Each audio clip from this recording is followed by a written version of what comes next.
আমাদের এই অঞ্চল প্রচুর পরিমাণে শস্য এবং সবজি চাষাবাদ হয়, কিন্তু দুর্ভাগ্যের বিষয় সেগুলোকে সংরক্ষণের যথোপযুক্ত ব্যবস্থা না থাকার কারণে এই পণ্যগুলো দ্রুত পচে যায় এবং কৃষকরা নানাভাবে ন্যায্য মূল্য থেকে বঞ্চিত হয়ে থাকেন। সেক্ষেত্রে আমরা আমাদের এলাকায় সরকারি কোল্ড স্টোরেজ ও ফুড প্রসেসিংয়ের কারখানা আমরা তৈরি করব। বীজ সংরক্ষণাগার ও সার ব্যাংক।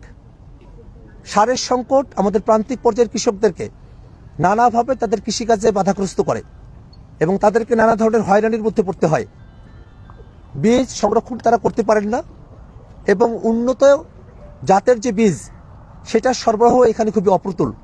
সেজন্য আমরা বীজ সংরক্ষণাগার ও সার ব্যাংক প্রতিষ্ঠা করার মধ্য দিয়ে আমরা এই সমস্যার সমাধান করতে চাই। আলুর বৈশ্বিক বাজার। আমাদের এই অঞ্চলের কৃষকেরা তারা ধান পাটের পাশাপাশি আলু চাষাবাদ করে থাকেন, কিন্তু বেশিরভাগ সময়ই সে আলু সেটার বৈশ্বিক যে বাজারটা তার সঙ্গে সংগতি রেখে আমাদের কৃষকেরা সুফল ভোগ করতে পারেন না। সেক্ষেত্রে আমাদের পরিকল্পনা হলো আলু উৎপাদন ও সংরক্ষণে আধুনিক প্রযুক্তি ব্যবহার এবং আলুর ন্যায্য মূল্য নিশ্চিত করতে বাণিজ্য মন্ত্রণালয়ের সাথে সমন্বয় করে সরাসরি বৈদেশিক রপ্তানির বাজার সৃষ্টির উদ্যোগ নেওয়া হবে। সেক্ষেত্রে আমাদের কৃষকেরা তারা যাতে পাট উৎপাদন করতে পারেন এবং পাটজাত যে দ্রব্যগুলো আছে সেগুলোকে তৈরি করার মতো এবং বিপণন করার মতো কারখানা এবং ব্যবস্থাপনা আমরা আমাদের এলাকায় করতে চাই।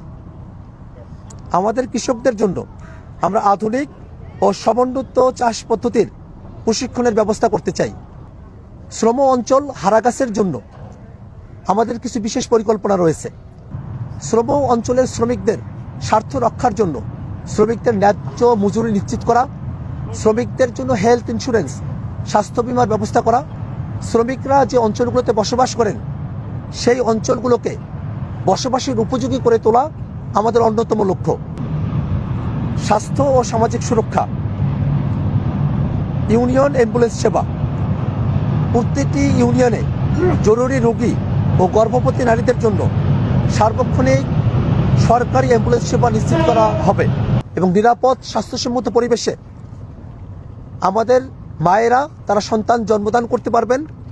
একটি শিশু একটি সুন্দর পরিবেশে দুনিয়ার আলো দেখবে। এজন্য নর্মাল ডেলিভারির জন্য আমরা আলাদা একটি মেডিকেল চেম্বার করব।